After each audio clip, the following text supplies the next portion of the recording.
నమస్తే అండి, నా పేరు డాక్టర్ రాజేష్. నేను కన్సల్టెంట్ యూరాలజిస్టు. నేను మా దగ్గరికి ఒక బాబు వచ్చాడండి, 90 రోజుల బాబు, 3 months ఓల్డ్ బేబీ. మూత్రం పోసేటప్పుడు మంట అని చెప్తున్నారు.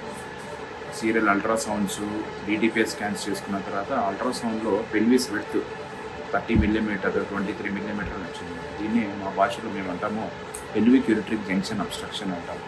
దీనికి కంపల్సరీ సర్జరీ చేయాల్సి వస్తుంది. సో దీన్ని లాప్రోస్కోపిక్ పైలోప్లాస్టీ, ఎటువంటి కోత లేకుండా లాప్రోస్కోపిక్ పద్ధతి ద్వారా సర్జరీ చేస్తున్నారు. లాప్రోస్కోపిక్ పైలోప్లాస్టీ అంటారు.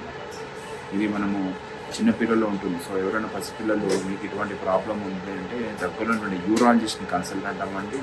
మీ బాబుని చూపించుకొని, మీ పాపని కానీ చూపించుకొని ట్రీట్మెంట్ పొందగలరు. ఇది మగ పిల్లల్లో ఉండొచ్చు, ఆడపిల్లలు ఇద్దరైనా ఉండొచ్చు. సో ఈ విధంగా స్కానింగ్ చేపిస్తాము. దీన్ని డిటిపిఎస్ స్కాన్ అంటారు. సో ఇక్కడ obstructive pattern type of curve అని. Thank you.